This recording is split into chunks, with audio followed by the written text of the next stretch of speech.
Le duvalierisme en Haïti, un régime totalitaire sous les tropiques, c'est le thème que je vous propose d'aborder aujourd'hui. Le duvalierisme est comme le nazisme en Allemagne et le fascisme en Italie, c'est-à-dire une idéologie totalitaire élaborée et mise en œuvre par une élite noire en Haïti pour soumettre la société. Ce qu'il est convenu d'appeler la crise haïtienne repose en fait sur une période de l'histoire d'Haïti caractérisée par la toute-puissance d'un dictateur, François Duvalier, et de son fils, de 1957 à 1986. Comment Duvalier arrive au pouvoir? Comment il a conservé ce pouvoir? Quels ont été les ressorts de sa légitimité? Que représentait Duvalier aux yeux de ceux qui ont contribué à son entrée sur la scène politique?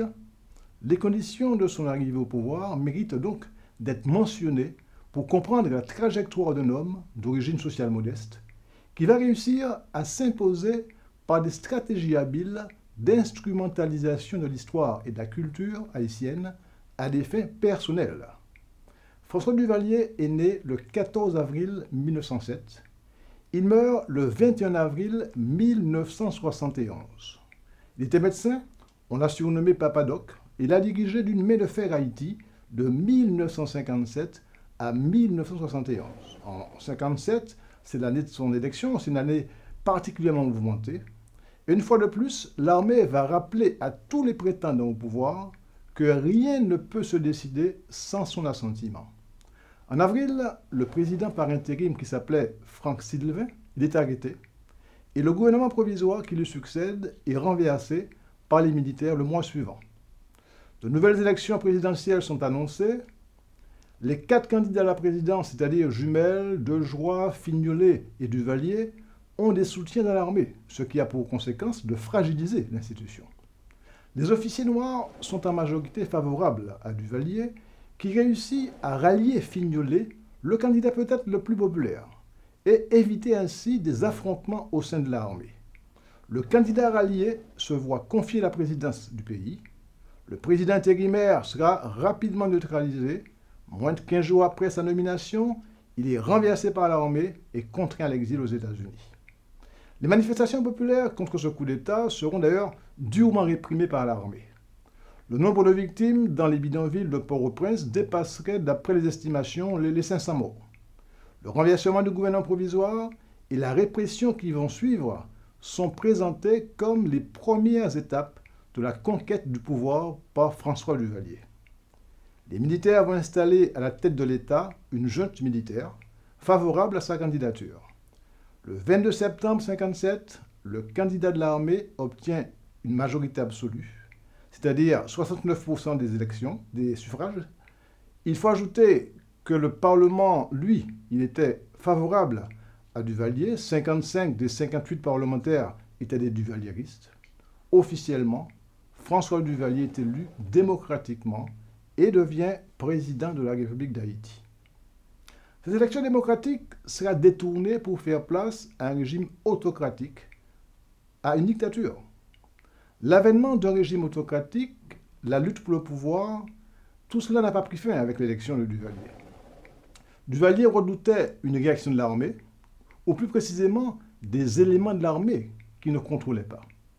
Il va faire le vide autour de lui, il va s'appuyer sur une clientèle de personnes de catégories sociales diverses qui vont lui vouer une fidélité indéfectible. Il va s'entourer de partisans qu'il arme afin de le protéger personnellement et de réprimer, si besoin, les opposants. C'est dans ce contexte que naissent les tontons macoutes, qui vont devenir les VSN, c'est-à-dire les volontaires de la sécurité nationale, par un arrêté de 1962. Le tonton Macoute serait, d'après ce que l'on dit, un personnage évoqué pour faire peur aux enfants. Dans l'imaginaire populaire, le tonton Macoute, c'est un méchant qui se promène avec un grand sac en paille, le Macoute. À l'origine, les tontons Macoutes sont une milice discrète, sans uniforme, sans existence légale.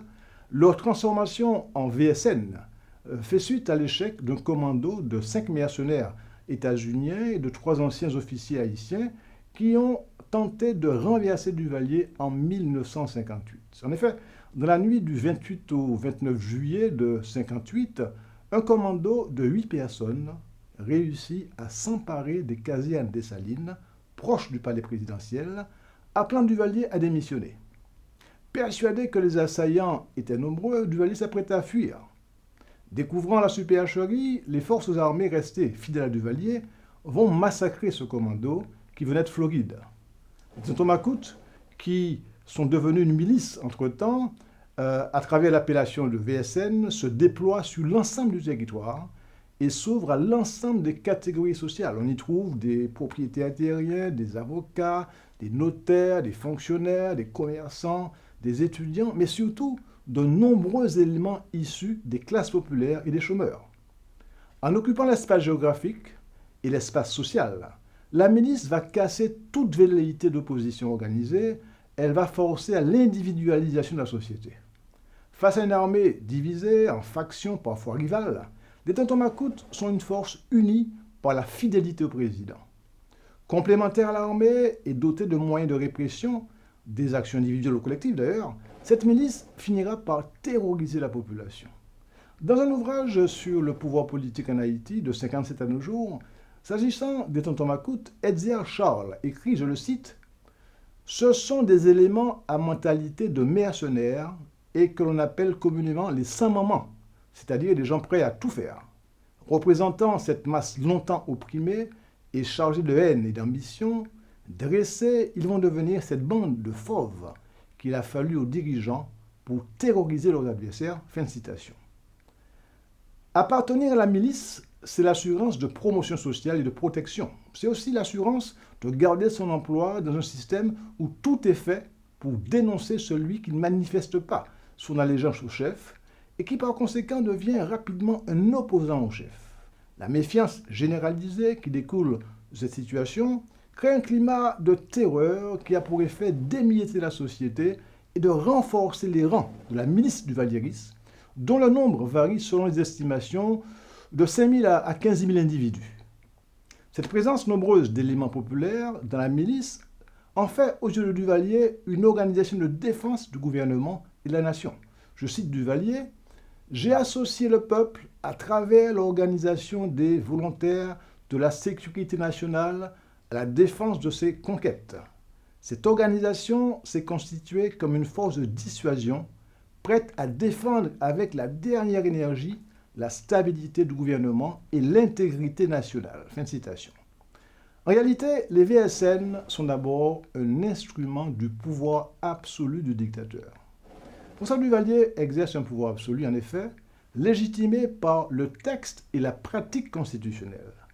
D'après la Constitution de 1957, le pouvoir repose sur un principe classique de séparation entre l'exécutif, le législatif et le judiciaire. Cependant, tout en occupant tout le champ de l'exécutif, le président participe aussi à l'élaboration de la loi, qui est censée relever de la compétence pourtant du Parlement. Le président exerce souverainement le pouvoir en ayant sous son contrôle des secrétaires d'État qui sont avant tout des responsables de direction administrative. Alors, sur l'usage du principe de séparation des pouvoirs, la conception du Duvalier est très éclairante. Je le cite. « Je ne vise point à bousculer de manière irraisonnée et arbitraire les grands principes du droit, mais ils devront se plier aux besoins et aux exigences de notre révolution. Je pense en particulier à la thèse sacro-sainte de la séparation des pouvoirs, si chère aux disciples de Montesquieu. » 3 points de suspension, fin de citation. Alors, ces propos traduisent les attributions que lui donne la Constitution, notamment dans le domaine judiciaire. D'après l'article 109 de la Constitution, je cite, « Il nomme les juges des cours et tribunaux, il nomme et révoque les officiers du ministère public près la Cour de cassation, les cours d'appel et les autres tribunaux, ainsi que les juges de paix et leurs suppléants. » Fin de citation. Alors, pour saisir la portée de ce pouvoir absolu, il est intéressant de savoir comment l'intéressé lui-même, Duvalier, lui-même conçoit ce pouvoir qu'il exerce. Je le cite, « Je suis actuellement le seul homme qui soit capable de faire respecter le prestige et la dignité d'une nation nègre. Personne d'autre. C'est pourquoi il n'y a maintenant qu'un seul chef, c'est le docteur Duvalier. À partir du moment où vous voyez que dans une république, dans une communauté ou dans un système de gouvernement, il existe 1, 2, 3, 4, 5 chefs, ce pays ou ce gouvernement n'existe pas. Fin de citation. Comme dans tout régime autoritaire, le gouvernement, en l'occurrence le chef, cherche à contrôler l'espace privé, l'espace public sans partage. En 1960, un décret réorganise l'enseignement supérieur et crée l'Université d'État d'Haïti. L'Église est mise au pas. En 1962, en application du Code pénal, je cite, « les ministres des cultes qui prononceront dans l'exercice de leur ministère et en assemblée publique un discours contenant la critique ou la censure du gouvernement, d'une loi, d'un arrêté, du chef de l'État ou de tout autre acte de l'autorité, seront punis d'un emprisonnement de 3 mois à 1 an. » Fin de citation. Alors, des prêtres seront emprisonnés d'ailleurs. En 1964, des jésuites ainsi qu'un archevêque sont expulsés au motif qu'ils auraient des activités subversives provoquant des tensions avec le Vatican d'ailleurs. Dans la même année, il se proclame président à vie. Duvalier cherche à obtenir du Vatican qu'il nomme les archevêques, les évêques, conformément à un concordat signé avec Haïti en 1860. Le 15 août 1966, c'est donc un protocole qui sera signé qui permet au président de mettre au sommet de l'Église des religieux qui sont favorables à son régime. Ce qui permet d'ailleurs à Duvalier de préciser sa vision des relations avec l'Église. Ce protocole précise, je le cite, « Le gouvernement haïtien reconnaît que l'Église et l'État représentent 2 pôles de la cité et doivent œuvrer d'un commun accord à l'épanouissement total de l'homme. Apôtre de l'unité et de la paix, le président à vie de la République attend de l'Église une loyale et franche collaboration. » Fin de citation. Sentant sa mort prochaine, Papa Doc pense alors à la succession. Il souhaite transmettre le pouvoir à son fils, comme c'est le cas dans la pure tradition népotique de beaucoup de dictatures. Le problème, c'est que son fils est trop jeune. Il a 19 ans. Et d'après l'article 91 de la Constitution du 25 mai 1964, pour être président, il faut être âgé de 40 ans, accompli. Ne pouvant attendre et n'ayant pas le pouvoir de faire grandir son fils, il va modifier la Constitution pour l'ajuster à l'âge de son fils. Surnommé Baby Doc, Jean-Claude Duvalier devient à son tour président à vie d'Haïti à 19 ans et plus jeune chef d'État au monde. Incompétent, sans envergure, il reproduit les méthodes de son père tout en annonçant une libéralisation de l'économie et une démocratisation du système politique. Le 27 mai 1980, il épouse Michel Bennett, une mulâtresse et fille d'un riche homme d'affaires haïtien. Cet événement pourrait symboliquement et politiquement signifier l'alliance de 2 groupes dont les rivalités ont déchiré le pays. Il n'en est rien. En réalité, ce mariage, qui aurait coûté 2 millions de dollars américains, est loin de faire l'unanimité dans la population et dans la famille des Duvalier. Sous Baby Doc, le pays s'enfonce encore plus dans la misère. La peste porcine, la famine dans certaines zones du pays, l'émigration sont quelques illustrations de ces dérives. Les manifestations de mécontentement se multiplient. Des dizaines d'Haïtiens sont réprimés et tués au cours de ces manifestations. Jean-Claude Duvalier est poussé à la démission par les États-Unis et le 7 février 1986, il quitte Haïti par un avion militaire américain pour un exil doré en France. Après son départ, la fureur populaire va se déchaîner contre les acteurs et les symboles du duvalierisme. Le déchoucage ou encore déracinement va provoquer la mort de nombreux tontons macoutes et de beaucoup de soutien du système duvalierien. L'armée est chargée d'assurer l'intérim du pouvoir et de préparer des élections et la transition démocratique. Pour comprendre le duvalierisme, finalement, il faut entrer dans l'histoire d'Haïti, il faut s'intéresser aux principaux aspects de cette histoire, et nous avons eu l'occasion de le faire lors d'une première communication. Comme on l'a vu, il s'agit d'une révolution anti-esclavagiste, exceptionnelle, menée par des populations noires transportées d'Afrique aux Amériques et singulièrement à Saint-Domingue. Mise en esclavage pour les besoins du capitalisme européen, avec la bénédiction de l'Église, la révolution sera victorieuse. Elle marque la défaite du colonisateur, l'indépendance de la colonie en 1804. Au cours de la lutte de libération des oppositions entre mulâtres et noirs, va se développer. Et donc, ces rivalités sont perceptibles. Ces oppositions structurent l'histoire politique du pays et expliquent dans une certaine mesure la popularité dont a bénéficié François Duvalier. Il se perçoit et est perçu comme le défenseur, le rédempteur des masses opprimées et donc des Noirs. Sa campagne électorale de 1957 en témoigne, je le cite. « Mes chers concitoyens, ma vie d'homme public, vous l'avez suivie. Elle a toujours été vouée à la défense des faibles, des opprimés et au relèvement économique des masses tant exploitées. » Fin de citation. Duvalier situe son action dans la filiation et celle de Dessalines, qui a été assassiné par les mulâtres. La déclaration suivante tend à le confirmer, je le cite, « Les affranchis déjà possesseurs de terre et se réclamant d'une filiation douteuse se considéraient comme héritiers naturels de vastes habitations de colons. Déjà en 1789, ils possédaient le tiers de la propriété foncière, le quart de la propriété immobilière. Il appert que les sans-mêlés, au lendemain de 1804, voulurent constituer une classe privilégiée qui devait devenir une oligarchie égoïste, exclusive. C'est sous l'empire de ces conjonctures que Dessalines, revendiquant l'enseignement de Toussaint Louverture, se constitua le défenseur des masses appelées à continuer inexorablement leur vie d'avant 1804. Fin de citation. Alors, cette relation conflictuelle, historique, est bien expliquée par Jean-Luc Bognol dans son compte-rendu d'un ouvrage de David Nichols sur race, couleur et indépendance en Haïti. En novembre 1803, nous dit Bognol, « Noirs et mulâtres sont les maîtres indiscutés de Saint-Domingue. Les deux groupes désormais se trouvent face à face. » Il note, je cite, « Cette opposition est compliquée par un facteur géographique. En effet, le Nord apparaît comme plus noir que le Sud, qui lui est le fief des mulâtres.